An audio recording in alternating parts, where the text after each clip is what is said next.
Hey guys, Elizabeth with Sprunket Designs here.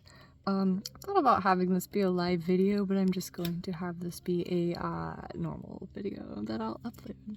So today I am working on some Sunchatchers. It's a very stained glass-ish design, but it's not quite stained glass because I'm not putting multiple panels together and connecting them necessarily. So I am currently just like melting metal together, and I really enjoy soldering. I kind of get this attitude when it comes to soldering of give me anything that's metal and I will melt it together and make something out of it. So it's always fun to like have that power at your fingertips, and this is totally one of those moments. So I just figured I'd get this on video, like kind of how I do this. It's pretty simple to me, but not simple to someone that's never done it before. So I figured I can kind of show how I do it. I basically just use a soldering iron and flux. Flux is like this weird, I don't know, compound solution that basically like does a whole series of things at once. It cleans the metal, it like gets it ready for like metal to be melted onto it. And it also, the way it was described to me is basically like it makes like a gaseous environment that is perfect for metal to melt and bond with other metal. So basically the chemicals that the flux is releasing is helping the process adhere correctly. So the chemicals in flux is something that you want involved in that process. Otherwise, like slag and materials, like, I don't know how to describe it, particles in the metal that you don't want won't be burned out all the way. So when you use the flux, we're burning out all of the slag, the impure metals that you don't want remaining in the finished product. The flux burns out the slag. So it makes for a cleaner solder, and this is how I do it.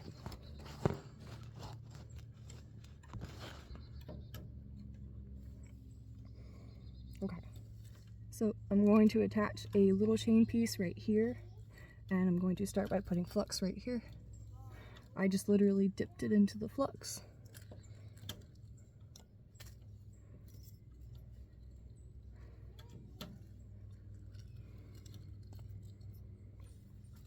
I figured I would show the whole process involving like the chain and everything. So I just found this chain the other day and decided I wanted to use it for this because it is a strong and sturdy metal, and apparently it's the right type of metal that I can do this with, so it's perfect. And that's about how much I want. I just kind of envision what I want it to look like, as the final piece, and that's about the length that I want between the hanging part and the triangle with the decor. Maybe a little bit longer if anything. And then I'm just going to separate these links right there and start soldering it.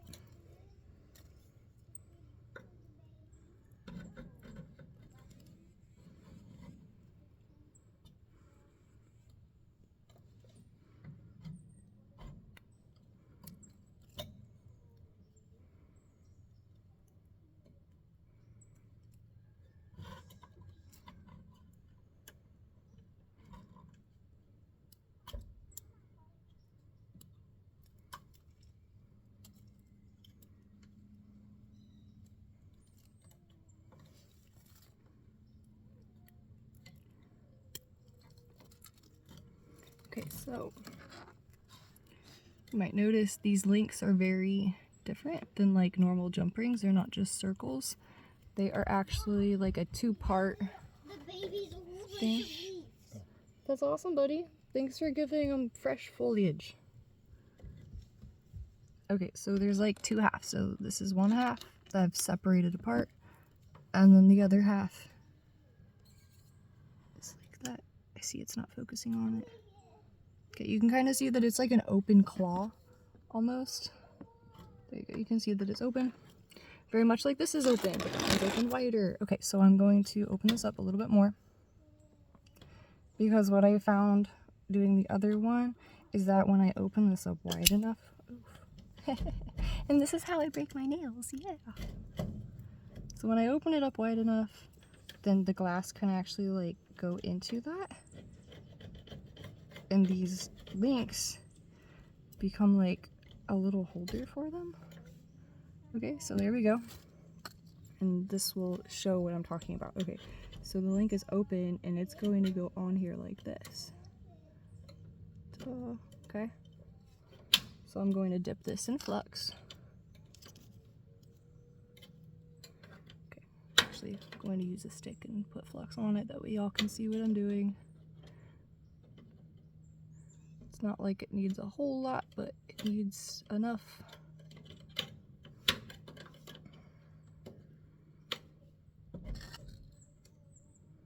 And so I've already soldered that joint because this is metal and this is metal, and I had to connect it at that joint. So there's already solder there, which means that if I just put this on here and I go to, you know, solder on that, then the other solder will adhere to the fresh solder.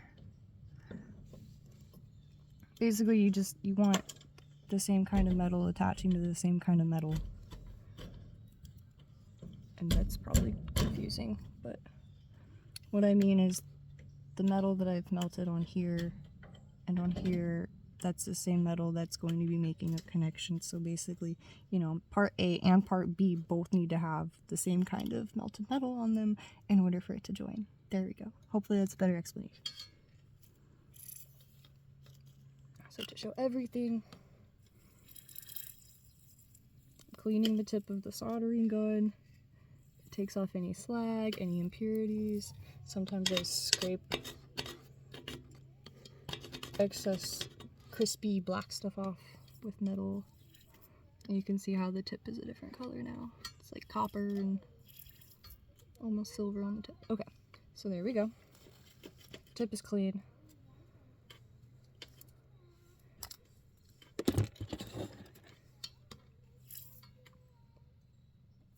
Now this will actually accept that metal, and now it's on the tip of that. See how it's built up and it's beaded up on there?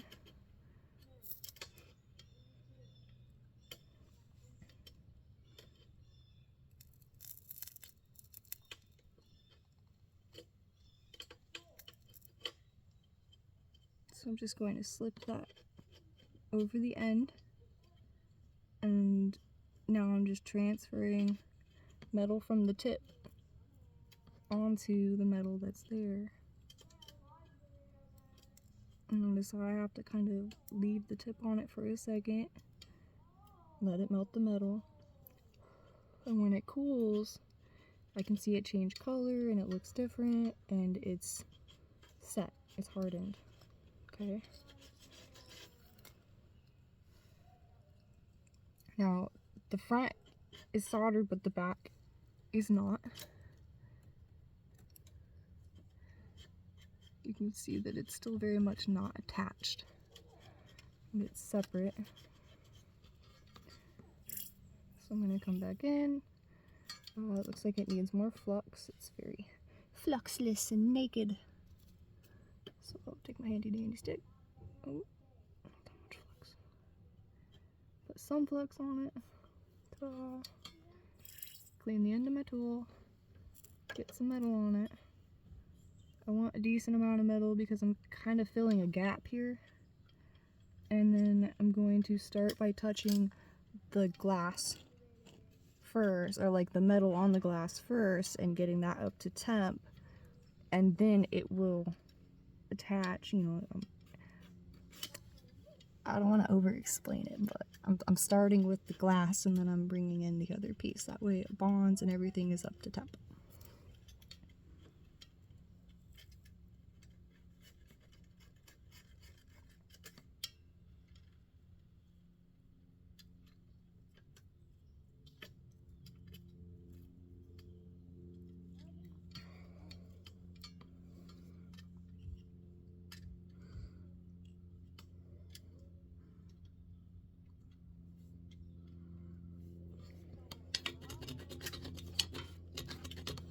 So that worked. I just want to kind of smooth it out and make it look a little bit prettier. So I'm going to try to like blend it between the front and the back and just almost melt everything all at once and make it flawless.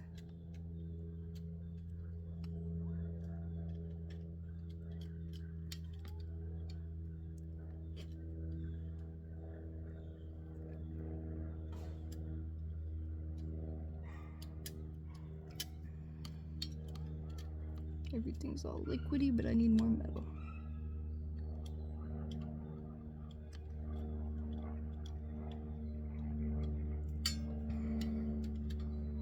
It's actually starting to come off, and I need tools.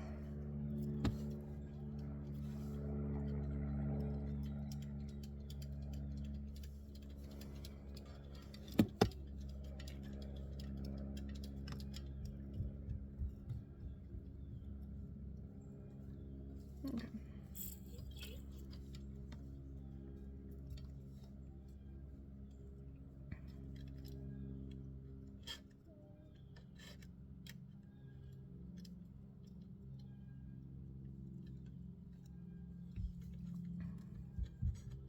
There we go.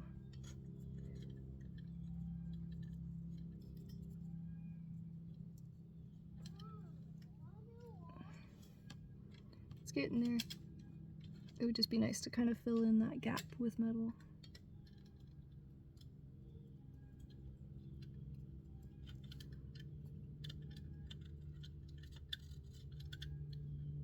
So something I should also say, oh, I've moved, and it was not hardened yet.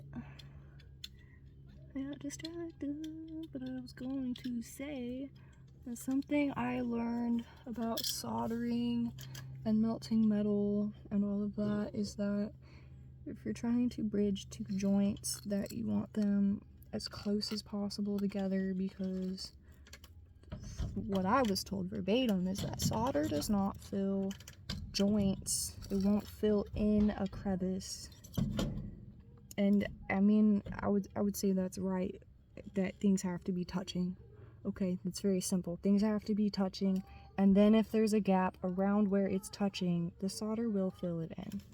So with that explanation, I feel like there's a little bit more give going on. Ooh. Almost knocked that off. Alright, this is attached.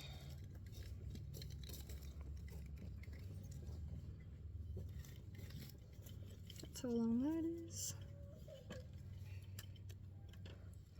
Ta-da! Alright, and it sounds like I got some kiddos to go take care of, so thanks for watching, guys! That's how we do it. I'll add some more. Till another day. Bye!